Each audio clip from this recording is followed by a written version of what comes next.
떠나시는 하나님, 돌아오시는 하나님이라는 주제로 에스겔서를 나누고 있죠. 오늘 34째 시간입니다. 이제 내일과 내일 모레면은 에스겔서를 저희 이 새벽 시간에 나누던 걸 이제 마칠 때가 됐는데요.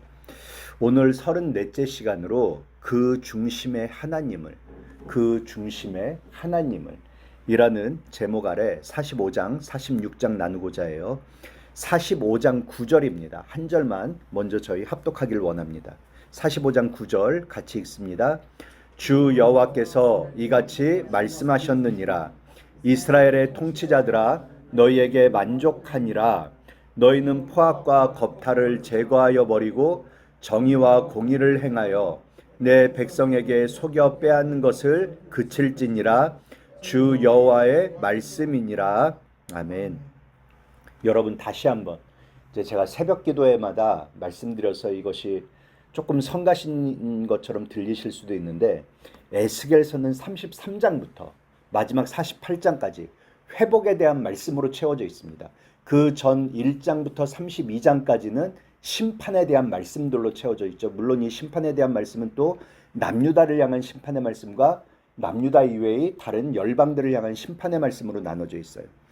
이 회복에 대한 말씀으로 들어오고 나서 특별히 40장부터는 이 회복의 초점이 마지막 장인, 그러니까 에스겔서의 마지막 부분이에요. 40장 이후부터 이 마지막 부분을 무엇으로 장식하고 있는가? 성전의 회복에 대해서 초점 맞추는 걸로 채워져 있단 말입니다. 특별히 우리가 40장에서 42장 볼 때 이 40장에서 42장은 성전을 측량하는 말씀이었었어요. 단순히 이것은 크기가 얼마나 된다는 것을 말하는 게 아니라요, 이것의 진정한 의미는 하나님이 거하실 공간을 구별하겠다는, 하나님이 거하실 공간은 구별되어야 한다는 의미를 갖고 있었단 말입니다. 그리고 43장에서는 그렇게 구별하신 이 하나님의 성전이 안으로 하나님의 영광이 들어오게 되었습니다. 그리고 저희가 어제 44장 나눌 때 이 하나님의 영광이 들어온 성전, 그 이후로 영원히 하나님께서 거하실 성전이 되도록 하기 위해서 누가 어떻게 그 성전을 섬겨야 하는가에 대한 말씀으로 어제 채워져 있었어요.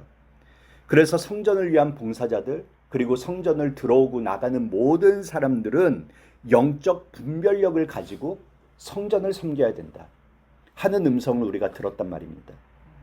이제 이어지는 오늘 45장, 46장 내용만 보자면요, 내용이 좀 짧게 끊어지면서도 뭔가 통일성은 없어 보여요. 한번 성경을 보시면은 45장 1절로 8절까지는 땅의 분배에 대한 말씀입니다. 성전에 대한 얘기를 하다가 갑자기 이스라엘 전체 땅의 분배에 대한 말씀으로 갑자기 점프해요. 그리고 9절로 12절에서는요, 왕의 통치에 대한 규례를 짧게 말하고 있습니다. 13절로 25절까지의 말씀은 제물에 대한 규례예요. 제물에 대한 규례는 성전의 제사와 관련한 규례니까 성전과 관련한 것이라고 큰 틀에서 볼 수 있겠죠. 그 다음에 46장으로 넘어와서 보니까 왕과 백성에 드리는 예배에 대한 규례이고요. 16절로 18절을 보면은 왕의 기업에 대한 규례입니다. 이것도 성전과는 직접 관련이 없는 것 같은데, 그렇죠? 그 다음에 19절로 24절은 제사장들이 제물을 삶을 때 어떤 공간에서 삶을 것 아니에요. 그걸 부엌이라고 우리가 성경에서는 표현하는데, 어쨌든 이 제물을 삶는 부엌에 대한 말씀이에요. 제가 지금 무슨 말씀을 드리려고 하냐면은 40장부터 성전의 회복에 대해서 말하고 있는데, 이 45장과 46장은 이상하게 성전이 중심이 된 것 같지 않고 뭔가 얘기가 막 흩어져 있는 느낌이 든다는 거예요. 그래서 도대체 이게 왜 이렇게 말이 흩어지지? 왜 성전에 대한 초점, 성전의 회복에 대한 말씀에 초점을 맞추다가 왜 갑자기 말씀이 흩어져 버리지? 이런 생각이 들 수 있는데, 곰곰이 생각해 보시면은 그렇지 않습니다. 이 모든 것들은요, 하나의 질문, 똑같은 질문을 담고 있어요. 그것이 무엇이냐? 하나님께서 다시 거하실, 그러니까 하나님께서 회복하신 성전 안에서 예배를 드리는 예배자들, 믿음의 공동체라고도 말할 수 있겠죠. 그들은 어떤 질서의 삶을 살아야 하는가? 라는 질문을 똑같이 담고 있는 것들이에요. 회복된 공동체가 살아야 할 삶의 질서는 무엇인가? 라는 질문을 담고 있다는 것입니다. 이것을 통해서 듣게 되는 주님의 음성이 있어요. 첫 번째로 회복된 예배 공동체는 그들 경제의 중심에 하나님을 두어야 한다는 음성을 듣습니다. 우리 1절 다시 한번 읽어볼까요?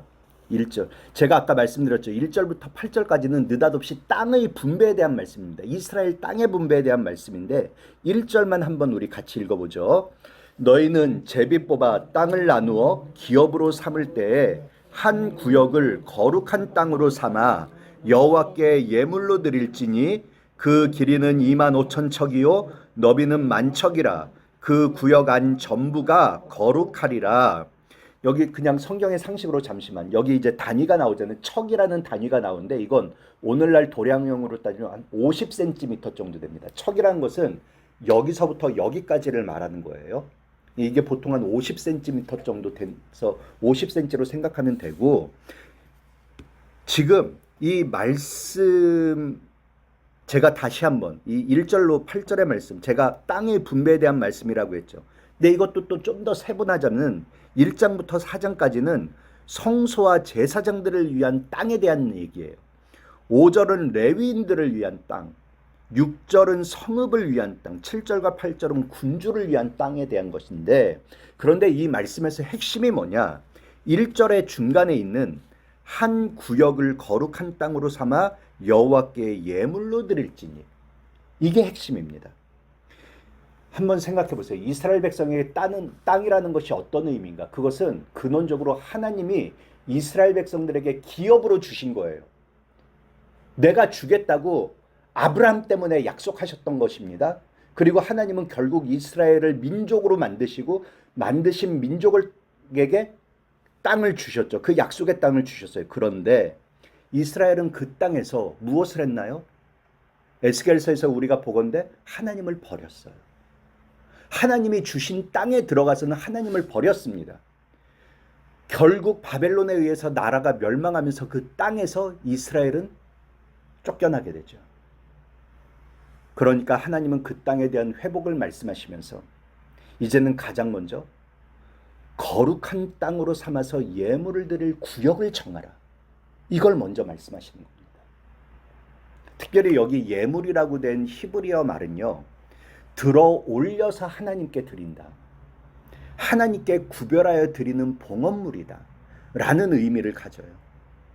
그리고 48장까지의 말씀 우리가 쭉 보면은 45장과 46장에서는 명시적으로 나오지 않았지만 48장까지의 말씀을 계속 읽어보면은 이 땅, 거룩하게 구별해서 나에게 예물로 드릴 땅은 이스라엘 전체 땅의 가장 중심에 놓여 있는 땅이에요.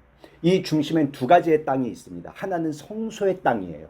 성소가 가장 중심에 있고, 이 성소와 더불어서 그 중심에 나에게 드릴 거룩할 땅이 중심에 있어요. 다시 말씀드리지만 이스라엘에게 땅은 단순히 어떤 재산의 축적, 부동산의 의미가 아니라 하나님이 우리와 함께 하시며 복을 주신다는 상징을 갖고 있었습니다. 그리고 동시에 이건 그들에게 실질적인 경제의 기반이었죠. 그러니 여러분 생각해 보세요. 땅의 중심에 하나님께 드릴 예물을 준비할 땅을 구별한다는 것, 그리고 하나님이 거하실 성전을 두겠다는 약속은요, 회복된 예배 공동체의 중심에는 하나님이 있어야 한다. 그런데 이것뿐만이 아니라 그들 경제의 중심에도 하나님이 있어야 한다는 걸 말했던 것입니다. 그것이 회복된 예배 공동체의 참된 모습이라 말씀하고 있는 것이에요.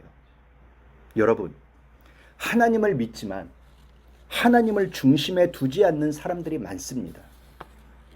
하나님을 중심에 둔다고 하지만 그들 삶에서 정작 중요한 경제의 중심에 하나님을 두는 사람들은 적죠. 남유다를 포함해서 이스라엘이 하나님이 기업으로 주신 땅에서 실패했던 이유가 무엇이었습니까? 하나님이 주신 기업인데 그 중심에 하나님을 두지 않고 풍요를 가져다 준다고 여겨지는, 그 땅에 풍요를 가져다 준다고 여겨지는 우상을 중심에 두었던 것이 문제였단 말입니다.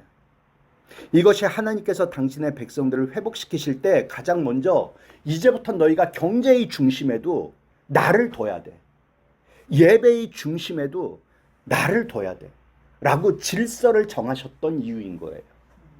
여러분, 하나님은 우리 인생의 여러 부분 가운데 한 부분이 되기를 원하지 않으십니다. 모든 부분의 중심이 되기를 원하세요. 그렇게 회복은 그간 내가 궁핍했던 부분을 되찾는 것이 회복이 아닙니다. 하나님이 우리 중심에 서시는 것, 이것이 회복입니다.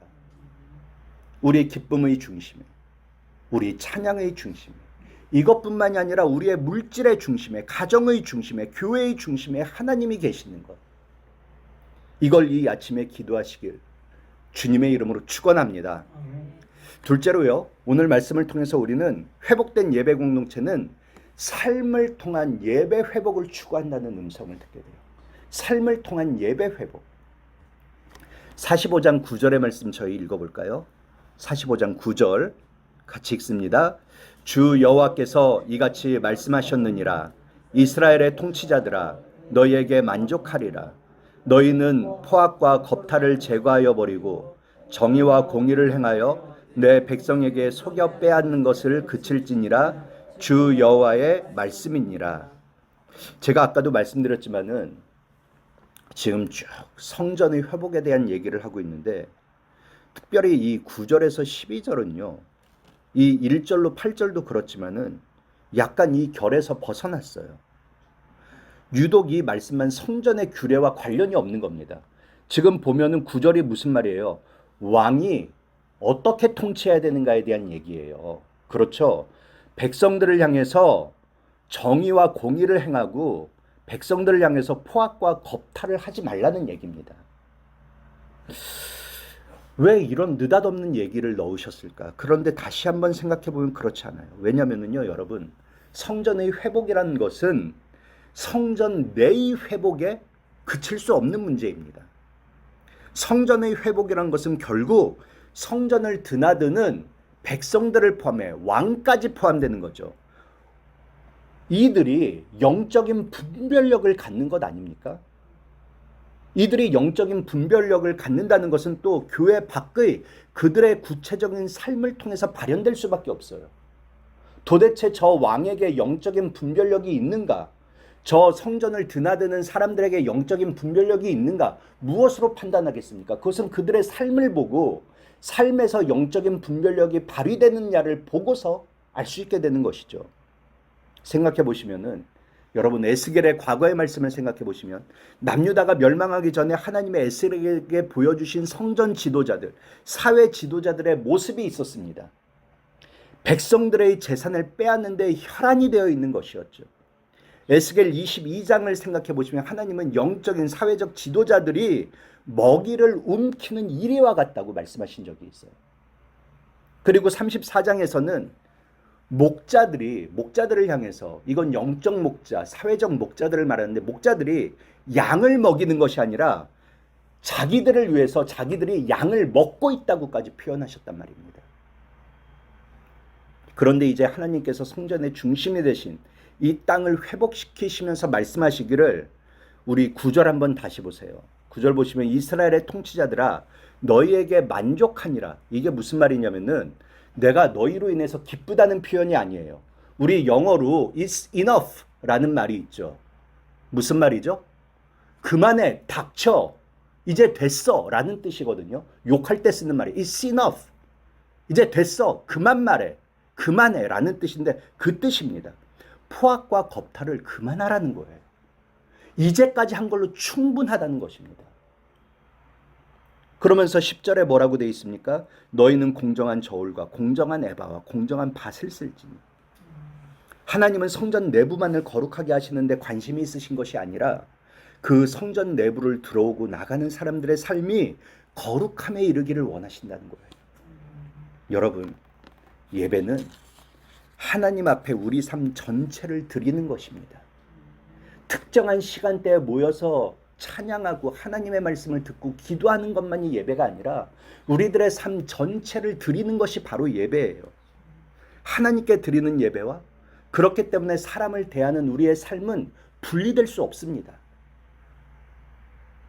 또한 그렇기 때문에 회복된 예배 공동체는 삶을 통해서 끊임없이 하나님의 영광을 추구하게 되죠.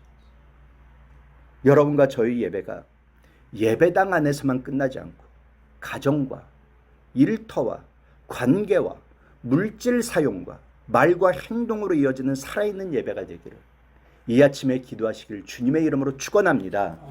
오늘 말씀을 정리하도록 할게요. 하나님께서 회복시키신 성전에서 예배를 드리는 회복된 믿음의 공동체는 어떤 질서의 삶을 살아야 하는가? 삶의 모든 방면에서, 경제를 포함한 모든 방면에서 하나님이 중심이라는 이 질서의 삶을 살아야 합니다. 이것이 하나님께서 원하시는 회복의 모습이에요. 이것까지 포함해서 하나님은 성전의 회복이라고 말하시는 것입니다. 예배의 회복이 있고, 이를 통해서 우리의 삶의 회복이 있고, 마침내는 우리의 모든 삶의 중심에 하나님께서 회복된 이런 역사가 있기를 기도하시는 여러분들이 되시길 주님의 이름으로 축원합니다. 오늘 말씀 기억하시면서 우리 같이 기도하기를 원해요. 주님, 우리의 삶과 물질과 가정과 교회의 모든 중심에 오직 하나님만 모시며 살아가게 하옵소서. 예배당에서 드리는 예배가 우리의 말과 행동과 관계와 일상의 삶으로 이어지는 참된 예배가 되도록 하옵소서. 이렇게 다 같이 한 마음으로 기도하시겠습니다.